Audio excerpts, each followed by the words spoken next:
All right. Hello, everybody, and welcome to a new feature for Retroactive. It's called Help Wanted. I wrote in the promo that one thing that every retiree has equally, and we're very rich in, is time. And now that we all have this time, when we were younger and busy with children, whatever, we didn't have time to do certain things. But now we do. And so I thought it'd be helpful to talk to people in the community who are actually out working, doing volunteer work. And they could tell us a little bit about it, sort of an up close and personal kind of a thing, what it's like, how they feel about it. There are so many opportunities in this community to volunteer. It's mind-boggling. And it would take you forever or a long time in my book of forever to investigate them all. But I thought by choosing one a month and speaking to somebody who's doing it, it shed a little bit more light on what we're doing. So with that said, that's where this came from, and we'll get right to the problems and all the things that we want to talk about today and all the excitement. Before we do, we always have to give a shout out to Capital Federal, who keeps our lights on and keeps our program going so that all of this is free to you, as the library should be. And also to Sharon and David Katzman, whose foundation also helps provide Retroactive. So we're really grateful to them for that. And today we're having a master class. We have Cindy Hornberger with us. She's with the Master Gardeners, and Twyla Brown, who's a master food preparer. And I'm gonna let them get started and tell us a little bit about both programs. We're going to start with the Master Gardeners. Please notice that Cindy's wearing a green shirt and there is a flower on it. So she's true to her group. So Cindy, would you tell us a little bit about the Master Gardeners? We would love to know a whole lot. Yes. Go right ahead. Well, Barbara, I'm glad to meet you. I'm Cindy Hornberger, and I have been a master gardener since 2017. And I'm going to pull up a little PowerPoint and go through that, but you ask questions anytime along the way, and there'll be time for questions afterwards as well. So I'm going to do share screen, and here it is. And I'm going to see if I can get that. Everybody can see that? Looks good. Okay, I was seeing if I could do this. You can just get the Yeah. screen. Yeah. Okay, whoa. Well, I didn't know. We'll go back here. And now, so welcome. This is going to be a short program on the Douglas County Extension Master Gardeners. And here we see us in all our glory doing various things. The group on the left is at the summer solstice event. And of course, we do grow vegetables and flowers. And the bottom left picture is a group of us that went over to the Missouri Botanical Garden for a field trip. We are part of K-State, and we always want to share that we are an affirmative action, equal opportunity employer. Our mission is to share research-based horticultural information with residents of Douglas County in partnership with K-State Research and Extension. And who we are is we serve as representatives of K-State Research and Extension. The people that join this group love to share information about horticulture and the knowledge that they've learned and learn every day. And they are people who like to learn. So it's a really curious bunch of folk. And we also love to play in the dirt. Excuse me, we don't use that word. We say soil. Soil. And we'd like to talk about plants and gardens. So it's pretty easy to be a part of this because that's true for a lot of folk. We are a service organization, and right now we have 180 volunteers, so it's a pretty good sized group. Big group. Yeah, in terms of our history, I don't know if I can get rid of that. There we go. You may or may not know, but there was legislation in the 19th century that established the land grant universities in the United States, and they were developed specifically to do research on agriculture so that we would have a strong agriculture in our country. But what they realized was that information wasn't getting to the farmers. And so in 1905, there was legislation passed that connected the dots by creating what they called Extension, which was an office in every county of the state, and our state as well, Douglas County. And for many, many decades, we had an Extension office in every single county in the state. We have slightly less than that now because in some of the small rural counties, we have aggregated together in what they call districts. But for a fact, in Douglas County and the adjoining Shawnee County and Johnson County, we're big enough that we have our own Extension service. We started with 6 horticultural agents in Kansas. And then what happened in the 1970s is all of a sudden people were interested in home horticulture again, mostly as a result of the oil embargo and the subsequent food scare, and then the back to earth movements. And we're of an age, we remember this. We remember this, standing in line for gas. In 1973, then in Washington State, the agents in that state began recruiting and training volunteers because they were getting deluged with requests for information on how to garden. And the training began in 2 Washington State counties, and they were given the title Master Gardener after the German word Gartenmeister. Very soon thereafter, in 1981, we started programs in Johnson County, just next door to us, and we couldn't let them be better than us, so we started the same year. Okay. We do have a horticulture agent in Douglas County. Her name is Sharon. It's Dr. Sharon Ashworth, and she's very, very, very qualified. And we also have an assistant horticultural agent named Nikki Kenneth, and the 2 of them are a dynamic duo. We do training for master gardeners every year. And we do the training in these 8 locations. So we have training right here in Douglas County. This year, we did some of our training together with Shawnee County, which is nice. And it's always nice to know the folks in the next county. We don't do training with Johnson County, but we end up going to their programming and they come to ours quite a bit. So we get to know them as well. Okay. As far as what we do a lot of things. And so when somebody says, I don't know if I want to dig in the dirt, I say, no problem, because there's lots of other things to do. Or, I don't like public speaking. I say, no problem, because you never have to do it if you don't want to. But one of the big things we do that is very visible to the community is we maintain 5 demonstration gardens, and they're really designed to help people come walk through the garden and see things they like that they might want to do in their own home. So it's educational, but I like to think it's also inspirational. It's give you a chance to see types of or flower design that you might like. So we have one in Eudora, and that's the city park, and that's shown with some of the tulips there. We have in Baldwin the Tom Swan Garden, which is a beautiful location. And in Lawrence, we have 3 of them. We have a big one at the fairgrounds. We also work with KU on 2 gardens. The first is the Native and Medicinal Garden, which is really interesting garden. It's up by the municipal airport. And they do research there on native plants and also on medicinal plants. So there's a lot of education that goes on there. They just did last weekend have the summer solstice shindig, and they'll have a fall one as well, where you can come out and walk, and they give presentations on the different kinds of research they're doing. It's very interesting. And then my personal favorite is the Monarch Watch Way Station #1, which is on the KU campus, West Campus, over by the School of Pharmacy. It was started about 25 years ago. 5 of our master gardeners worked with Chip to develop a garden specifically for pollinators, specifically for monarch butterflies.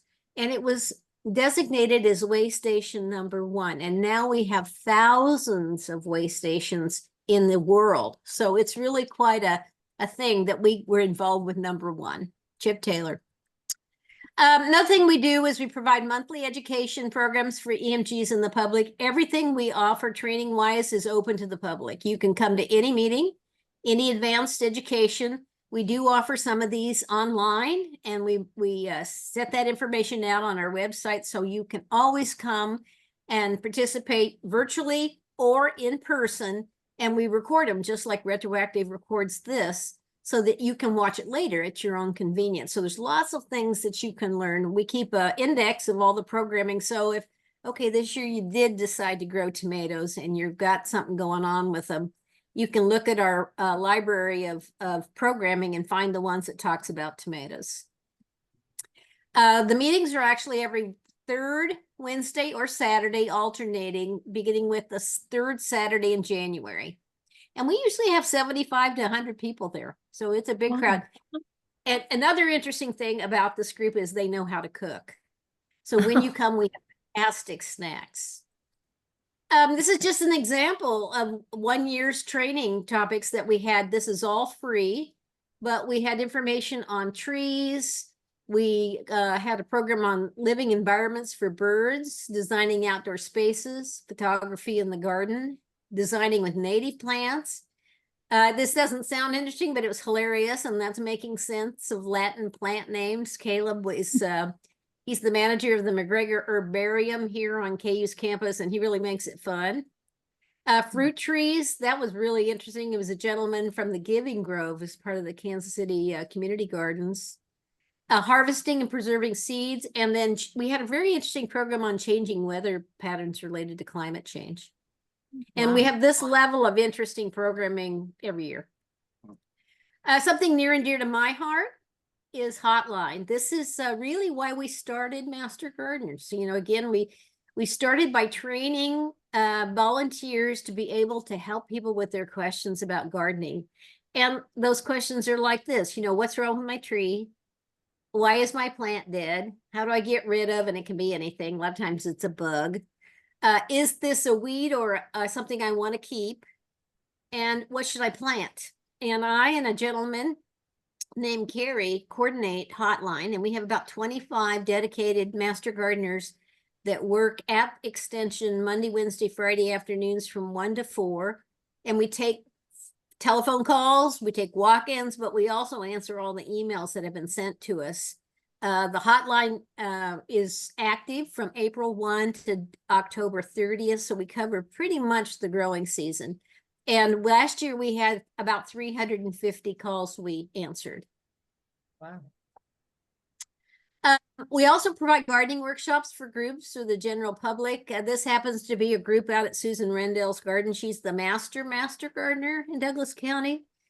And she is, we did a evening in the garden at her home, and all the food was made with parts of flowers. And then we did programming, and this happens to be a programming right there on herbs. But on the left is Paul Baumschen, and Paul Baumschen was an arborist and an arborist with City of Lawrence, and he knows so much about trees. And so he was doing a little program on trees. It's like this little comment on the bottom. Volunteer hours are submitted only for official EMG activities. Weeding your neighbor's yard does not count. However, I had my knees replaced 2 summers ago. A delightful group of master gardeners came out and weeded my yard. A couple of big things we do is we have on alternating years a garden show. So once every 2 years we have a garden show. We usually host that in March or April. It's very well attended, and we have booths, and we have workshops that for kids and for adults. And we, for example, on the bottom right here, we also have a little table where you can bring tools, and we tell you how to clean them up and take care of them. So, and on the left, we also have a group in Master Gardeners that like to do crafts, and they make beautiful things for the garden. So these are some decorated posts that they painted that people purchased. The second tallest one is in my yard. And then we have garden tour. And we just had that. We had the first weekend in June, and we usually pick 6 gardens, and we do it on a Saturday. And it's very well attended this year. About 550 people came to the garden tour. Another thing we do is our Junior Master Gardener program, and that is wonderful. That's the bottom right picture. That's Deb Zabel, and she runs a fantastic program at New York Elementary and also Kennedy Early Childhood Development Program. And she works with the kids and their parents to teach them about gardening. We have a speakers bureau, which gives on requests, just like this one.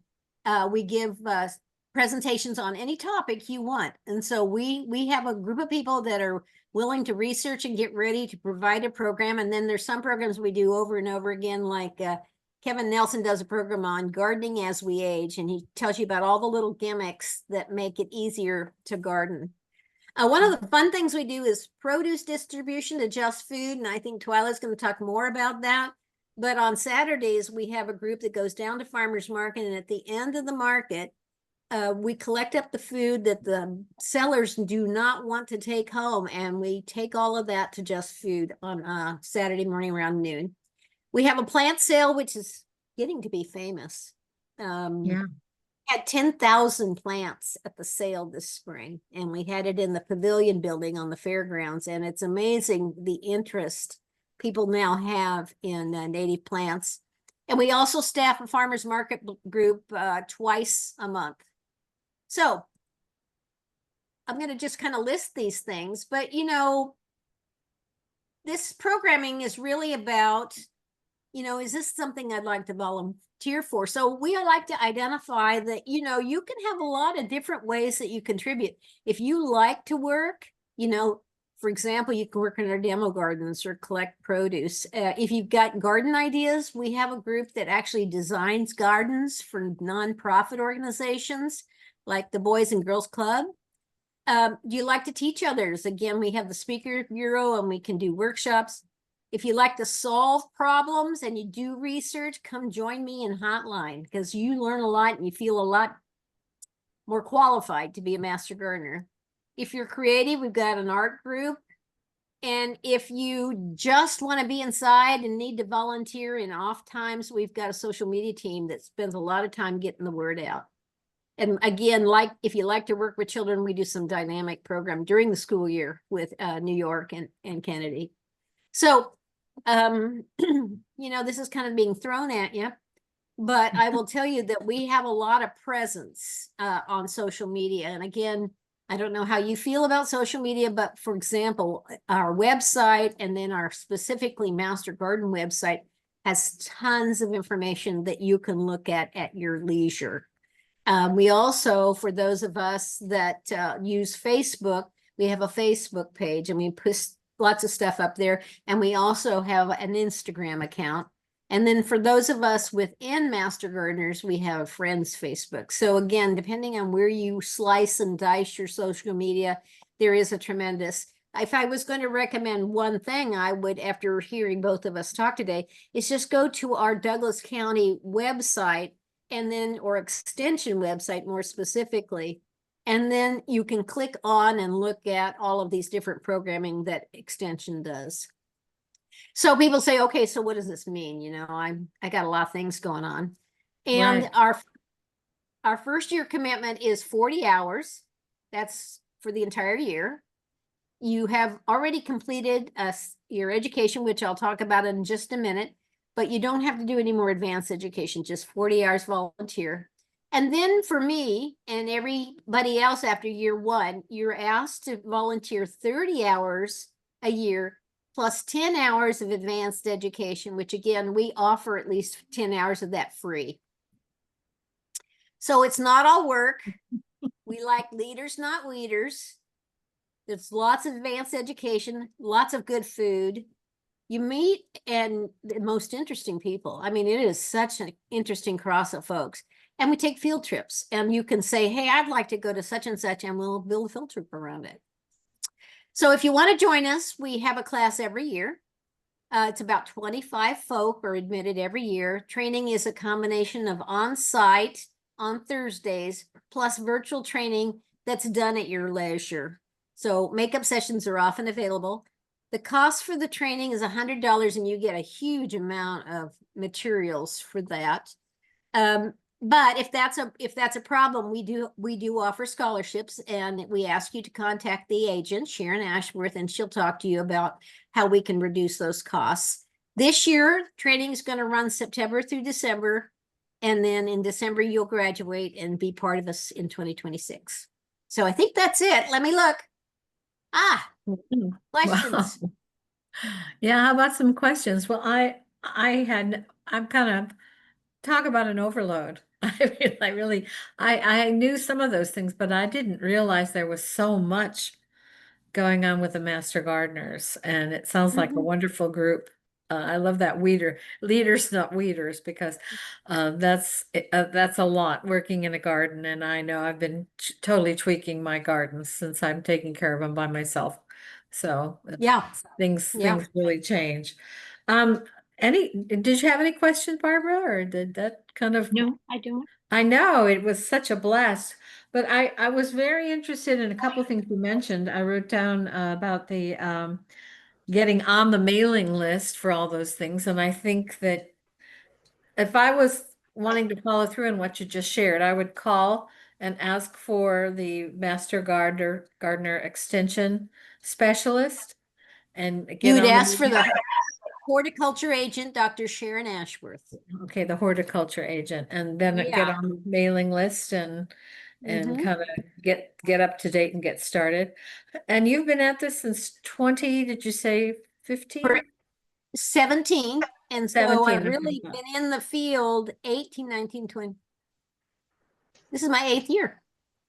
Yeah, and what made you get involved in this? I know you have so many things you do, so many interests, but Yeah, I in my retirement, I think we can all relate to this. I wanted to have something that I really became committed to. And of course, I've got commitments in church and in friendships, craft groups I'm in, type of thing. But I wanted something that perhaps help my community in a bigger way. And so this was a natural choice for me because I grew up in gardening family and had gardening grandparents. And I have a personal philosophy that growing some of your own food is pretty important. And so this was just something I knew I would enjoy. And but I didn't really appreciate how much I would enjoy it. I have served as president of the organization at this point, and I'm a very active member. Many of our members contribute more than 100 hours a year. And it's because it's just so many opportunities to do interesting things. So that's why, because I love gardening. you don't However, go? that's you don't have to be a gardener to become a master gardener. In fact, people always say this to me, especially as they come to Hotline. I don't know enough to be a master gardener. Well, we don't have to know it all now. We just need to know how to research it so we can share it. And that's really what we do as Hotline, for example. We don't tell them what we did in our garden. We go to the research and we find out what the research says is the best thing to do for that. Right. Right. And I was interested too in this. You mentioned the native and medicinal garden and some of Yeah. those gardens. And all this, I want to know, what did you do at the spring solstice meeting? So I didn't go this year. I was just coming home from Colorado, but I've been many times. And it's usually about 200 people. And they tour, we have docents at the different parts of the gardens, and we talk about what we're growing. The master gardeners maintain a native and medicinal garden on site. And then in the same garden, but separate sections, there are several of the doctoral students and faculty at KU biology and botany departments that are doing research studies specifically in that area. And so we give tours, and then the director of that garden usually gives a little presentation. And of course, we have delightful food, and people just socialize. You know, they see people. You know, what you find out, like in every volunteer organization, is like finds like. And so you can strike up a conversation with anybody there, because if they're out on a Kansas hot Kansas June evening to see a garden, they're kind of serious about it. Right. That sounds good. And I also you mentioned who was the person I had this person reach out to me about gardening as we age.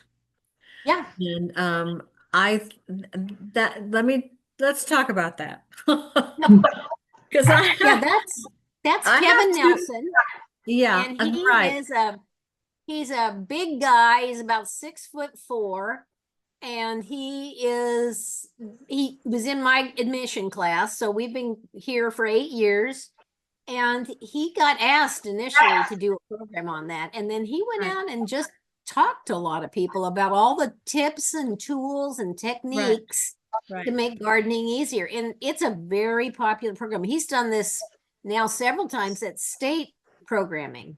I mean, Right, it's a and high. he mentioned that he reached out to us and we're going to get in touch with him. And that rang a bell with me because I thought that'd be really helpful. Personally, we've had a garden for probably like everybody for over 50 years.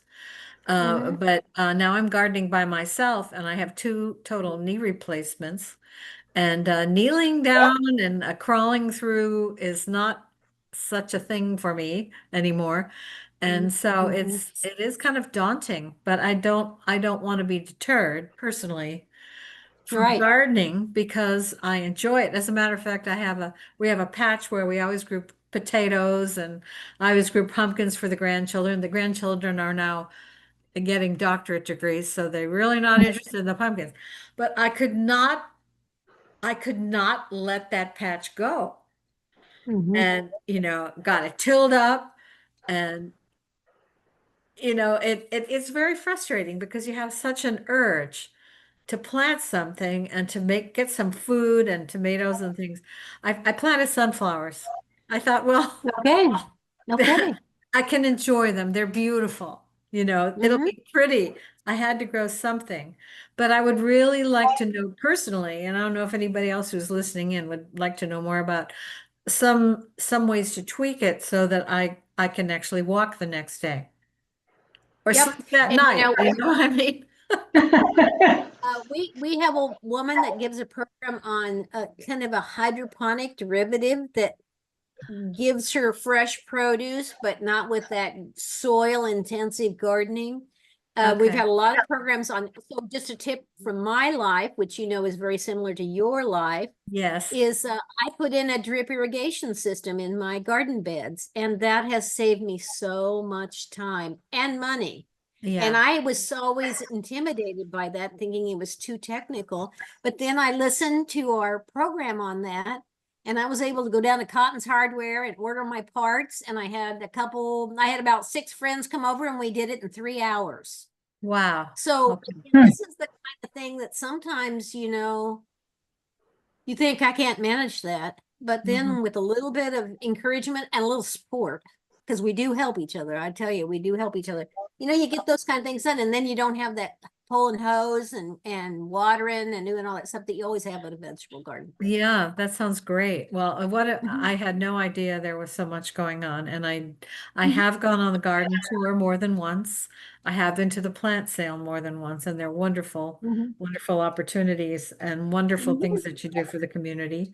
And I really had no idea that you gather up the leftovers at the farmers market and get them over to Just Food. I think that's really beautiful. So hooray for the master gardeners. And Cindy, what a presentation. Thank you. We Thank know. you. Thank you. Yeah, yeah. So she's going to sit in any questions from our massive audience of two people. Well, we'll move on then. Twyla, I've got to confess, I was saying before we started, I was aware of the Master Gardeners. I've got to say, it's only been in the last 2 years that I've been aware of the Master Food Volunteers. And Twyla is a friend. I know her at church. I know her in the community, known her for a long time. And so I thought, wow, would you Oh, please tell us a little bit about that? So we'll get back to our bigger faces, I guess. Thanks, Cindy. And Twyla, if you want to talk to us a little bit about master food preparers, we do know that they're an extension of the extension. The Mhm. extension was getting K-State information out to communities, which is huge. Mhm. What a resource. And before we started, they were both talking, we were talking together about how most people think the extension, that's 4-H, isn't it? And it is, but it's so much more. So So much more, yeah. let's hear Yeah. something about the Master Food Preparers and Okay. all those questions. How did you get started? What interested you in it? We'll just Okay, good. carry on. Well, welcome, Barbara. It's nice to meet you. And thank you, Cindy. That was a wonderful presentation. We do have some master gardeners that have joined the Master Food, and I just had no idea that you were doing so much. But anyway, the Master Food volunteer program, it provides knowledge to volunteers about food safety, food preservation, food preparation, and just food science. And the idea of creating the program basically came because there was a need to expand food science and human nutrition in counties. And the agents just couldn't basically get to everyone. You know, they were pretty limited with their programs. I did a little research and found out that in Master Food Volunteers, there was a pilot program that was started in 2001, and it was piloted by Johnson, Miami, and Wyandotte County. And then the K-State Research and Development, or K-State, they implemented the program in 2002. So I wasn't aware of that. I just kind of did some research on that for this project. I started in the Master Food Program in 2018. So Cindy, you and I about the same time. I was, kind of retired and thought I needed something to do, and I had been very actively involved in 4-H program. I'd been a food superintendent for years. I was a 4-H community leader and had kids in 4-H. And, I love to cook, and I wanted to do more volunteer work because, kind of that retirement thing. Yes, I'm pretty active in a lot of other things, and there's days I think, what are you doing all this for? But I do enjoy giving back to the community. Yeah. Of course, the program is maintained by the Family Consumer and Science Program, and Caitlin Piney is our local agent in Douglas County. And anyway, let me see here. Try to catch up on my notes. I don't have a PowerPoint. Sorry. Cindy, I admire your PowerPoint. Anyway, when I first started the program, all the training was done in Olathe at the Kansas State Research Center. And so we drove up there, and it was several days. Again, the training was this year it's $100, just like Cindy echoed. And we have training classes once a year. And those training classes I think they're beginning in August. And it's $100. And I think they're on Thursday. Well, it's different days of the week, but it's 9 to noon. And if you go Master Food Volunteer Program website, it lists all the days and times and the cost. They are having a coffee and chat program coming up July the 11th. So that would be Friday, July 11th, and it's at 10:15. And it's for anyone that wants to come and learn about being a Master Food Volunteer, and what it entails and when their classes are. Basically, they're teaching in these classes food safety, which is extremely important, food preparation, they teach you knife skills, they teach you food preservation has changed so much over the years. A lot of people use grandma's recipe, and that grandma's recipe may not be safe for you to use. And so it's really important that you have a certified recipe that's done either through the Ball Canning Book or other universities that actually have those kind of things. Training today will be at the Dreher Building at the Douglas County Fairgrounds. So the nice thing is you don't have to drive to Olathe every day like I had to do. Let's see, where am I here? See if I can get to my, again, after completion of the training program, we ask that you give us 40 hours a week, just like Cindy said. And we have several committees, and they all are in charge of certain things. But one big thing we do is we do the SNAP Application Assistance Program. And what we do is we go to the Douglas County Senior Center, we go to Just Foods. There may be some other locations now that we go to, but we help people that need food assistance. Those are low-income families, and you can apply for assistance. And I know right now there's a lot of talk about reducing those programs. The money, I don't think it'll go away totally. I think just the monies that they are given may be reduced, but we really don't know yet. But we're still actively going to places to help people sign up. The application form is pretty thick, and if you looked at it, it's extremely overwhelming. But what we do is kind of walk you through what you have to do, have you sign papers, and then we actually take them to their office, and then they contact you. So it's pretty easy, to do that process.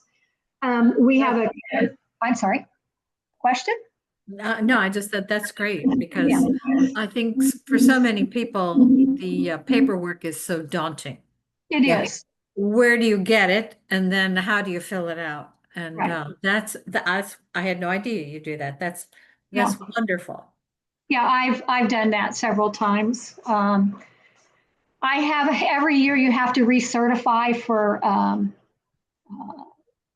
security and confidentiality, and I haven't been able to meet up with those classes, so I haven't done that this year at all.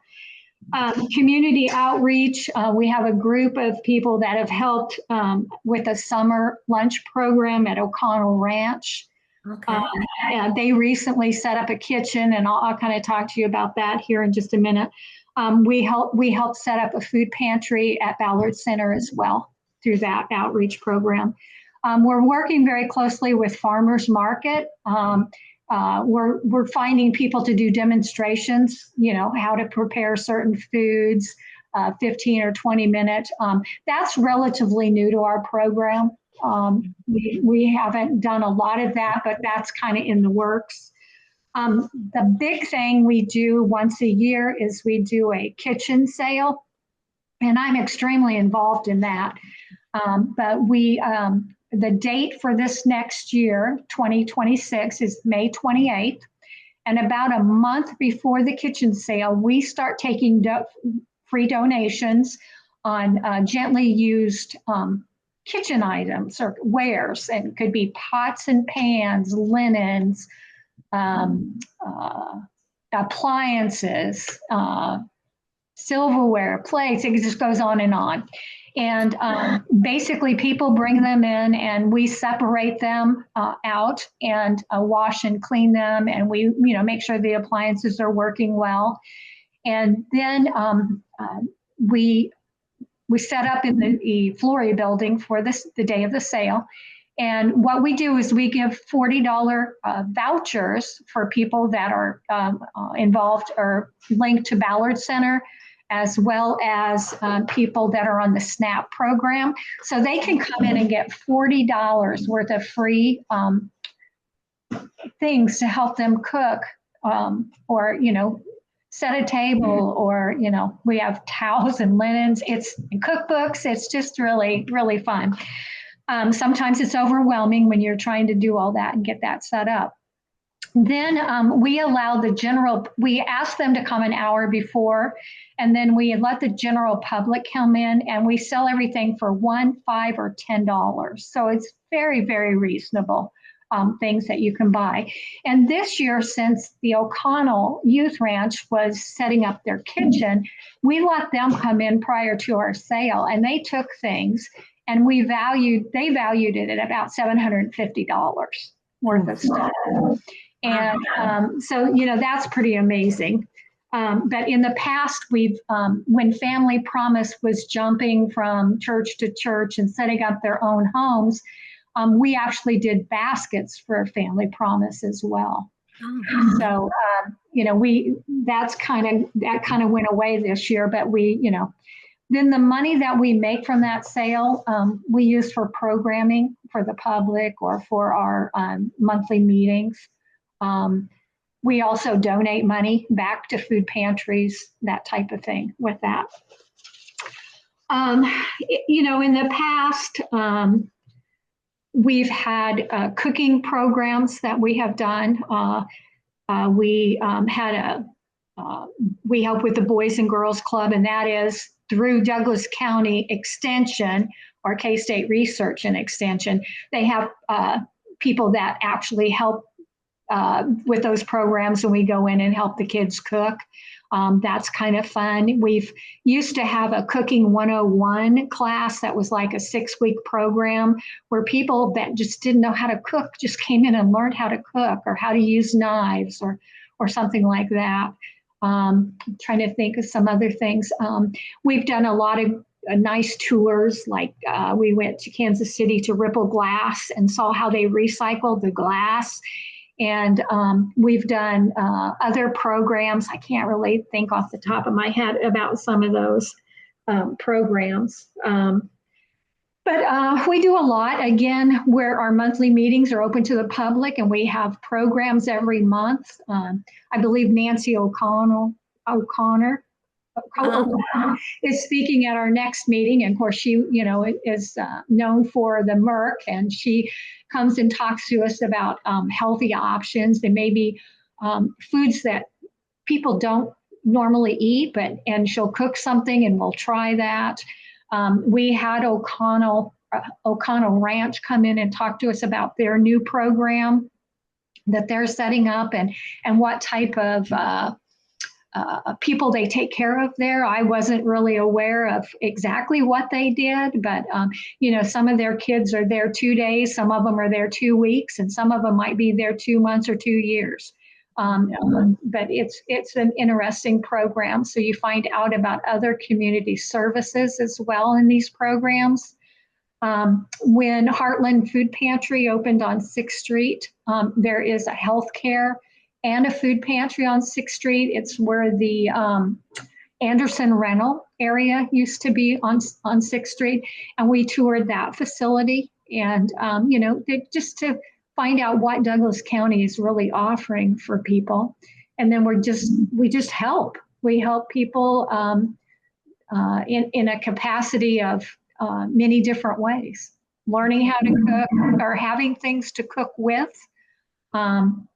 Again, the website, if you get on the website, Douglas, I guess it's K-State Research and Extension, Douglas County, and it'll list everything that's available. And there's, as Cindy said, the extension is such a wonderful program, and nobody really understands what goes on there. There's ag agents, there's the food agents, there's the 4-H agents, and there's what else? Cindy, help me here. Community development. Yeah.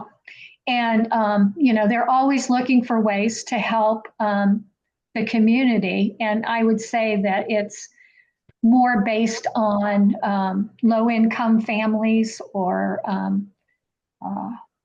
people, they go into the schools and teach cooking, and there's all kinds of programs. But anything that Douglas County Extension does, basically the Master Food Volunteers are like helpers or the cleanup crew, or when you have a group like Boys and Girls Club of 30 people, 4 to a table, you've got to have people at pretty much each table to help with that project. And so anyway, let's see what else. Are there questions? We've had pie lessons. We've had, trying to think of some of the Taught demonstrations. by Twyla, I imagine. It She is was. a famous pie maker. No one here knows that. I can make a lot of pies. Legendary pie. Yeah, but anyway, yeah. So I did that. I've done that a couple times. 4-Hers that need help with cooking projects, I invite them into my home, and that's really not part of the Master Food program, but it's, kind of that type of thing. So let's see. Go ahead. You were mentioning your special projects, and I believe the up to code kitchen is Yeah. yours Yes, as right. well. You might want to talk about that a little bit. If someone that watches this as a tape or who's here this afternoon has a great idea for barbecue sauce and you'd like to get it out to the world, you have to do that in an approved kitchen. You can't be doing that at home. Those days are gone. Right. Tell us a little bit about the kitchen. Well, we have a wonderful certified kitchen in Building 21. And I actually was on the committee that planned that kitchen. So that was kind of fun too. We met several times, but certified kitchen means anybody, you can rent the building, you can rent it for 6 hours or you can rent it for all day. And a lot of people do use it in our community for a number of reasons. They may make jams, they may make barbecue sauce. I know that a couple weeks ago, there was a tea shop downtown, I think, and they were there grinding their spices and making all their little packets for everything. And so it's a wonderful kitchen. I've had the opportunity to be in a lot of different counties, and nobody has a kitchen compared to our kitchen as far as a fairgrounds. Now, you can also rent, just so you know, the K-State Research Center in Olathe has a certified kitchen as well. And a lot of people do use that as well for many reasons. The food trucks use them, and that's something else that food trucks use to go prepare their food at the Douglas County Fairgrounds too, because they don't have the facility to do that. No, not on the truck. Yeah, but it's a great thing. Yeah. And what is the rental for the kitchen? I think somebody told me it's like $50 for 6 hours and $100 for all day, and I think that's relatively cheap, to be honest with you. But I don't know that for sure. That's what someone told me that they rent that for, but I would have to research that to really quote prices on that. I know the K-State Research Center is a little more than that. But again, if you have a certified kitchen, all day, and the kitchen up there is 10 times what our kitchen is in Building 21. So it's really, really nice. So I think at one time, I'm kind of wondering what makes this certified kitchen. I know you have to have so many floor drains, 3 sinks, just some, and it's all about sanitation. Sanitation and a lot of the equipment that they're using. You've got to have industrial equipment in a lot of those certified kitchens because of the wear and tear. So, but yes, 3 compartment sinks, and some are for food, some are for hands, that type of thing. But yes, so that's an amazing thing. When you mentioned these kind of renegade ways to preserve food, I was flashing on a church cookbook that I have, and as I was going through it one day, a recipe showed up there. It was called bush pickles, and the instructions were, and maybe you could relate to this: put X number of cucumbers in, pour the brine on top, seal it, put it out in your garden under a bush for some period of time. And the person said, this really works. This is how my grandmother always made her pickles. Yeah. I thought, you're asking for a visit to the ER. Yes. Yeah. Maybe Yes, worse. yeah.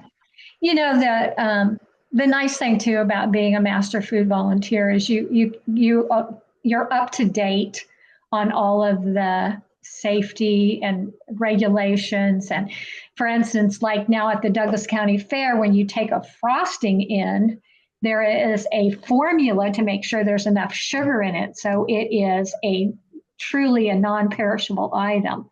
Um, Food preservation, we have done several demonstrations on doing, carrots or something pretty simple. I don't know how many of you ever canned, but the old pressure cooker with the bobber on top, and you had to turn the. Well, the newest thing is the Presto electric canner, and it's a digital canner, and I have one, and it's wonderful. And I found out, of course, through Master Food Volunteers, but it's so cool. You fill it with water, you put your jars that you're supposed to preserve with, and put half water in them. You shut it up, and it heats your jars for you, and you can't bypass that. You can't bypass that part of it because that's part of the safety.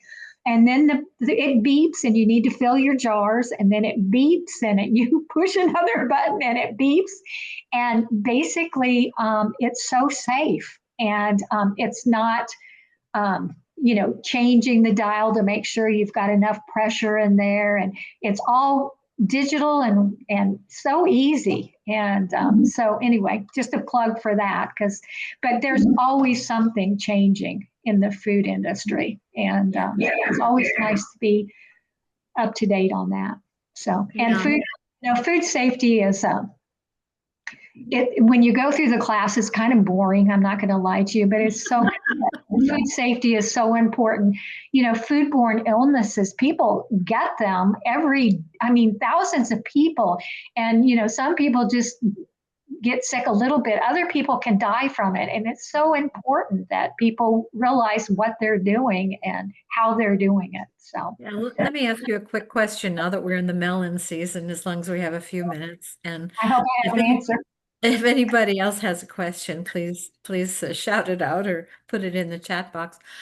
When I buy a watermelon, when I buy one of these lovely Athena cantaloupes, the only cantaloupe worth eating, in my opinion, I never buy them in the winter.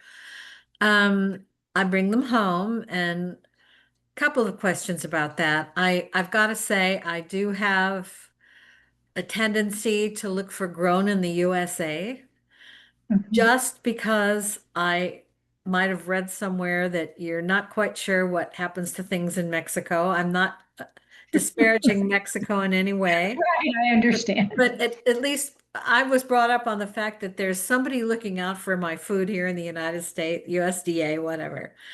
So anyway, that's kind of part of my question. But I apparently maybe a couple of years ago, there was a huge outbreak of some foodborne illness with cantaloupe that people were, when you get the cantaloupe home, you should wash it before you cut into it.